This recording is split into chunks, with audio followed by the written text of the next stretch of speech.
शिक्षकों का धरना, इनकी जो है पेंशन की मांग है, अपनी मुख्य पेंशन की मांग के लिए इन्होंने आज धरना तय किया है।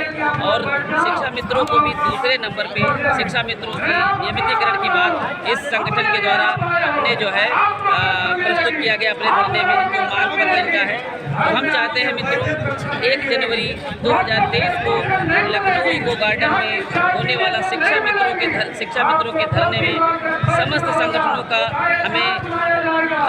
संगठनों का हमें जो है समर्थन मिले, और ताकि हम भारी से भारी संख्या में उपस्थित होकर के सरकार तक अपनी मांग को पहुंचा सके कि हमें भी उचित जीवन जीने का मार्गदर्शन सरकार दे और हमें भी जीवन जीने का अधिकार है। मित्रों, हम सभी संगठनों से प्रार्थना करते हैं कि जिस प्रकार यहाँ शिक्षक सब एक होकर के अपनी मांग लेकर के आए हैं, उसी प्रकार उत्तर प्रदेश के विभिन्न प्रकार के बने संगठनों से हम अपील करते हैं कि सब लोग 1 जनवरी 2023 को इको गार्डन में होने वाले धरने में अपना समर्थन दें और अपनी सहभागिता निभाएं, जिससे हम अपने मरते शिक्षा में साथियों को श्रद्धांजलि दे सकें और शिक्षा मित्रों के जीवन को बचा सकें। लखनऊ से संजय। नमस्कार मित्रों और शिक्षा मित्रों, आज इस वीडियो में सिर्फ शिक्षा मित्रों की बात होगी। बहुत लंबे समय बाद मैं शिक्षा मित्रों की समस्या को लेकर, शिक्षा मित्रों के बीच में चल रही उथल पुथल को लेकर आज बात करने जा रहा हूँ। कई तरह की समस्याएं हैं शिक्षा मित्रों की। सबसे बड़ी समस्या तो यही है कि लंबे समय से वो मांग करते चले आ रहे हैं समायोजन की, लेकिन उनकी मांग सुनी नहीं जा रही है। वो मानदेय बढ़ाने की मांग भी कर रहे हैं, लेकिन उस पर भी कोई सुनवाई नहीं हो रही है। सवाल यह है कि सरकार शिक्षा मित्रों की मांग पर मौन क्यों है, चुप क्यों है। सवाल और भी कई हैं। सवाल यह भी है कि क्या शिक्षा मित्रों के लीडर्स, शिक्षा मित्रों के लिए संघर्ष करने वाले संगठन पूरी मजबूती से उनकी बात सरकार तक पहुंचा पा रहे हैं। और भी कई सवाल हैं जिन पर मैं इस वीडियो में चर्चा करूंगा, लेकिन इससे पहले कि मैं शिक्षा मित्रों की समस्याओं को लेकर बात को आगे रखूं, इससे पहले मैं आपसे अनुरोध करना चाहता हूं कि अगर आपने अभी तक हमारा ये चैनल सब्सक्राइब नहीं किया है तो प्लीज़ इसे सब्सक्राइब कर लीजिए और इसका बेल आइकन ज़रूर दबा दीजिएगा, ताकि जब भी कोई नया वीडियो बने तो इसकी जानकारी आपको मिल जाए। मित्रों, आपको मालूम है कि मैं हमेशा से शिक्षा मित्रों की समस्याओं को इस चैनल के माध्यम से, द इंडियन पोस्ट के माध्यम से रखता रहा हूं, और उसके पीछे हमारी मंशा यही है कि शिक्षा क्षेत्र में जो बुनियादी शिक्षा है, ज़मीन पर जो, जिससे एक आधारभूत शिक्षा कह सकते हैं, जहां से शिक्षा की शुरुआत होती है, प्राथमिक शिक्षा। और मेरा मानना है कि जब तक बुनियादी शिक्षा पर सरकार का ध्यान नहीं होगा, जब तक शिक्षा मित्रों की समस्याओं का समाधान नहीं होगा, तब तक बुनियादी शिक्षा में बहुत ज़्यादा फर्क नहीं आ सकता है। और बुनियाद ही जिसकी कमज़ोर हो तो आगे की शिक्षा के लिए हम क्या कहें। और इसीलिए मैं शिक्षा मित्रों की मांग का समर्थन करता रहा हूं, उनकी मांग पर तरह तरह के वीडियोस बनाता रहा हूं। इस मंच पर मैं केवल शिक्षा मित्रों की बात नहीं करता हूं, मैं शिक्षा की बात भी करता हूं, शिक्षकों की बात करता हूं। वह चाहे वित्त विहीन शिक्षकों का मामला हो, वित्त विहीन विद्यालयों में अव्यवस्था का मामला हो, वित्त विहीन विद्यालयों से जुड़े हुए विषय जो विधानसभा में सवाल के रूप में सामने आते हैं, विधानसभा में जिन पर चर्चा होती है, उन सवालों को भी आपके सामने रखता रहा हूं।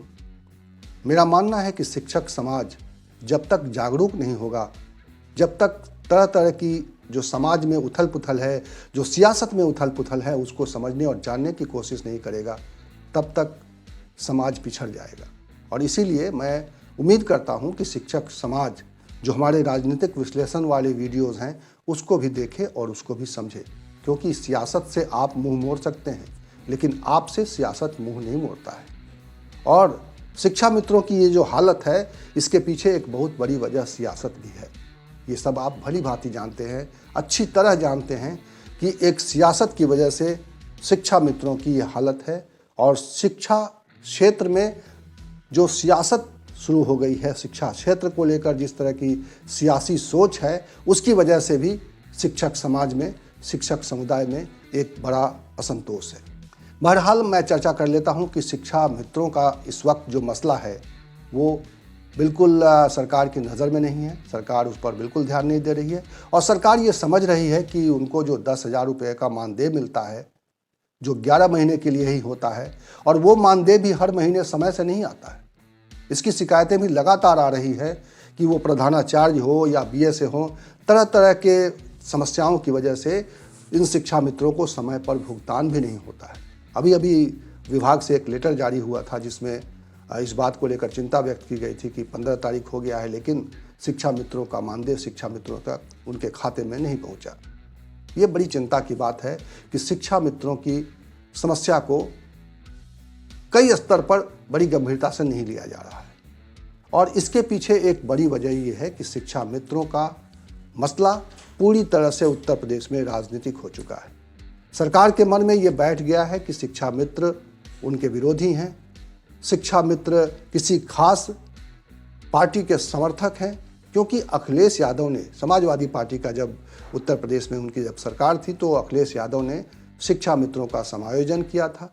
बाद में वो समायोजन सुप्रीम कोर्ट से रद्द हो गया और उसके बाद ये धारणा बन गई है कि शिक्षा मित्र उनके समर्थक हैं। मुझे लगता है कि शिक्षक समुदाय को, शिक्षक समाज को इस तरह की धारणा जो बन गई है उस धारणा को तोड़ने की ज़रूरत भी है। आप समाज में एक खास तरह का संदेश देने की कोशिश करें कि आप निष्पक्ष हैं और निष्पक्षता के साथ, ब्लैक एंड वाइट के साथ चीज़ों को समझते हैं और बच्चों को समझाते भी हैं। तो जब तक निर्विवाद रूप से आप किसी पार्टी के साथ न जुड़ेंगे, किसी पार्टी के समर्थन में खड़े नहीं होंगे, बल्कि एक निष्पक्ष बात, एक स्पष्ट आवाज़ बनकर आप समाज में नहीं दिखाई देंगे, तब तक आपकी समस्याओं को राजनीतिक समस्या के रूप में देखा जाएगा, राजनीतिक विरोध के तौर पर देखा जाएगा। ये बड़ी समस्या है, नंबर एक।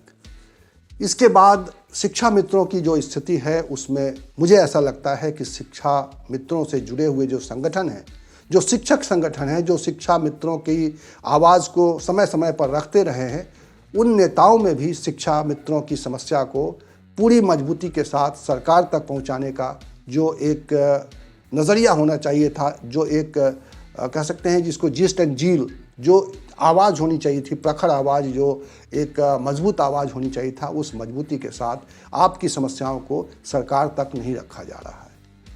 कई शिक्षा मित्रों के संगठन के नेता सरकार की कह सकते हैं कि उनके साथ किसी तरह से मिलजुल कर कुछ व्यक्तिगत फ़ायदा उठाने की कोशिश करते हुए दिखाई देते हैं और ये छुपा हुआ भी नहीं होता है, क्योंकि आप सोशल मीडिया पर जब देखते हैं कि आप उन्हें सरकार की ओर से सम्मानित किया जाता है, सरकार की सुविधाओं का लाभ उन्हें विशेष तौर पर दिया जाता है, जो शिक्षा मित्रों के जुड़े संगठन से जुड़े नेता हैं, जो पदाधिकारी हैं, तो ऐसे शिक्षा मित्रों के संगठन के नेताओं को भी आपको पहचानने की ज़रूरत है।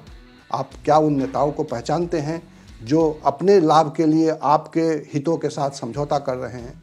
और शिक्षा मित्रों को निश्चित रूप से अपने उन नेताओं को पहचान करना पड़ेगा और अपने संगठन में फेरबदल करना पड़ेगा। इन सब से ऊपर इस वक्त एक और माहौल आप लोगों के यहाँ बनाने की कोशिश की जा रही है, माहौल बन रहा है कि 1 जनवरी 2023 को पूरे प्रदेश के स्तर पर शिक्षा मित्रों का विरोध सामने आए, सरकार पर दबाव बने और आपकी समस्याओं पर गौर किया जाए। एक मुहिम चलती जा रही है, एक मुहिम चलाई जा रही है। इस मुहिम को कैसे देखना चाहिए आपको, ये आपको सोचना है। किस तरह के लोग हैं, क्या वो लोग विश्वसनीय हैं? अगर विश्वसनीय लोग हैं, अगर ये मुहिम आपकी कामयाब हो जाती है, अगर इसमें भरोसेमंद चेहरे एक साथ मिलकर कोई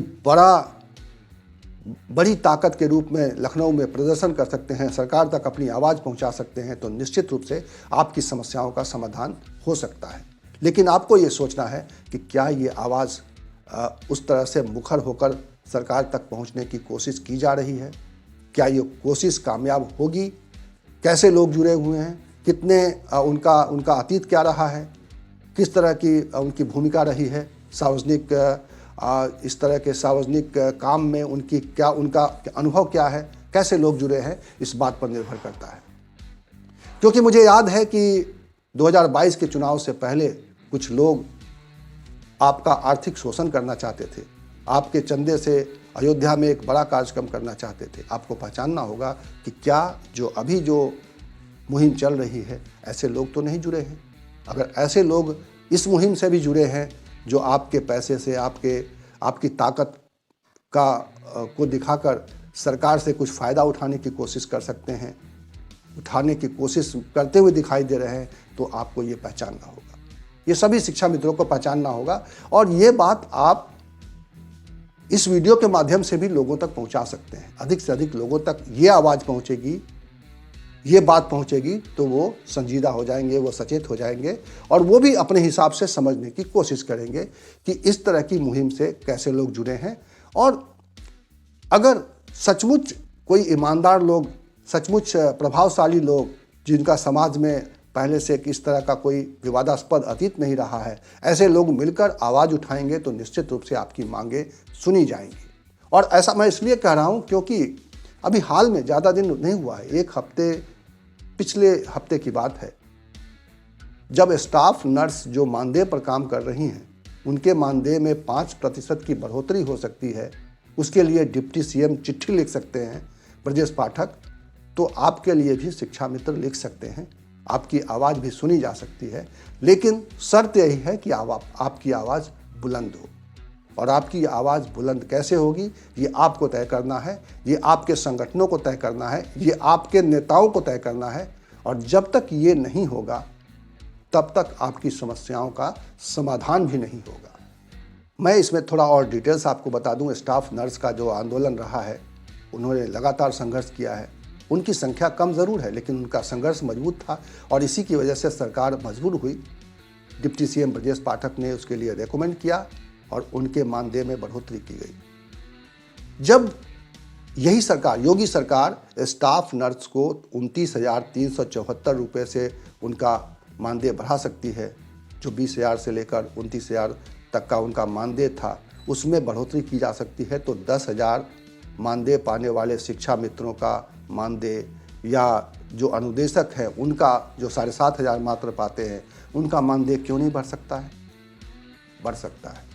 लेकिन आपको सही दिशा में अपने संघर्ष को लेकर जाना पड़ेगा, सही नेताओं का चुनाव करना पड़ेगा, सही नेताओं के पीछे खड़ा होना होगा, तभी आपका काम हो पाएगा। और ये काम हो पा रहा है कि नहीं हो पा रहा है, ये सोचना आपका काम है कि आप कैसे लोगों को, कैसे नेतृत्व के पीछे खड़े हैं।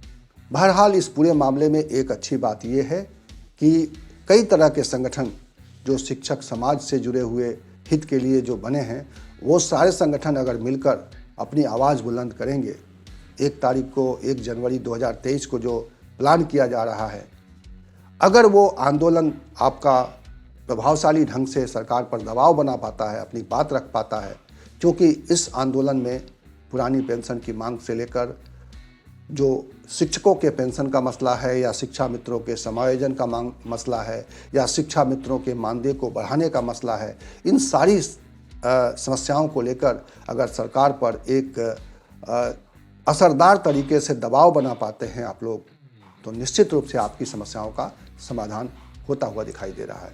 2024 से पहले सरकार वैसे भी चाहेगी, सत्ताधारी पार्टी वैसे भी चाहेगी कि इस तरह का असंतोष लोगों के बीच में न रहे, क्योंकि 2022 के जो विधानसभा चुनाव में ठीक है कि ये मसला समाजवादी पार्टी के एजेंडे में आ गया था, समाजवादी पार्टी के घोषणा पत्र में आ गया था।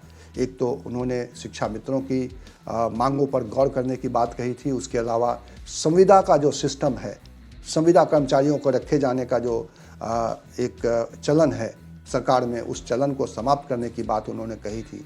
तो निश्चित रूप से आने वाले समय में ये मुद्दा राजनीतिक, बहुत बड़ा राजनीतिक हथियार बन सकता है आप सबके लिए, और इससे सरकार पर दबाव पड़ सकता है। लेकिन सवाल उठता है कि आपका नेतृत्व कैसा है।